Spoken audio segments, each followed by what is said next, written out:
دوستان سلام، شب و روزتون به خیر و شادی. میگم این تمدید مذاکرات بدجوری کک تو قبای ولایت انداخته. از یه طرف جواد زخیم به سفارش اکبر کوسه و شیخپری هی زور میزنه تا بگه من آنم که رفتم بیان پشت میز که متن توافق بکردم تمیز. در وین 6 ما متن رو تمیز کردیم.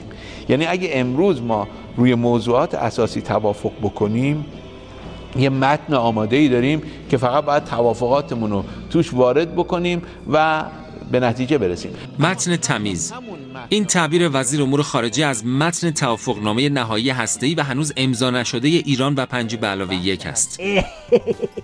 زدی با زهر دوبله خون کثیف ولایت رو کثیف‌تر کردی، بعد اومدی واسه بسیجی ها از تمیز کردن متن دم میزنی؟ اصلا تو نمیخواد حرف بزنی. آقا بریم ببینیم افخم الملوک واسه بزک و دوزک این زهرخوری دوباره توجیه بلد دست و پا کنه یا نه. خود لغت تمدید با شکست متفاوته، لذا ما از نظر ما مذاکرات داره پیش میره. اراده سیاسی هم برای اینکه این مذاکرات ادامه داشته باشه به شکل تمدید نمایان شده.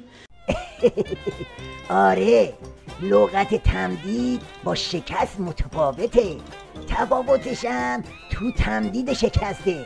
ولی این حرفا دردی از جماعت دلواپس و دعوا نمیکنه. یکیتون بگه بالاخره با این رود درازی تو مذاکرات چی کف دست عظما گذاشتی؟ اما اگه شما بخواین فضای سال گذشته رو ترسیم بکنین، چنین فضایی بود. تحریم‌های شدید بین‌المللی علیه ایران رو به افزایش بود. تقریباً ماهی نمی‌شد که یک تحریم جدید توسط کنگره آمریکا، توسط اتحادیه اروپا و یا توسط سایر نهادها علیه جمهوری اسلامی ایران وضع نشه. خب به حمدالله با تلاشی که شد و با تدبیری که صورت گرفت، این روند با توافق ژنو و با شروع مذاکراتی که در واقع از بعد به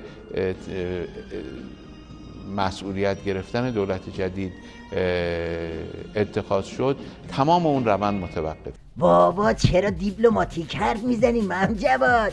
ورق پاره‌های باندتون همین حرف تو رو پوسکنده تر زدن.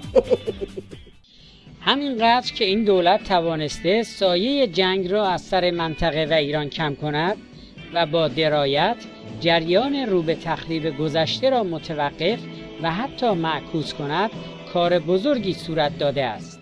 آهان، حالا شد. پس میخوای منت استراتژیک بذاری سر عظما ها؟ یعنی میگی اگه زهر رو تو حلق علی گدا فرو نمی کردی الان مغز ولایت اومده بود تو دهنش ها؟ باشه، حالا که رفتی تو فاز راهبردی، پس این ناله راهبردی رو هم از گلوی شربت بداری بشنو.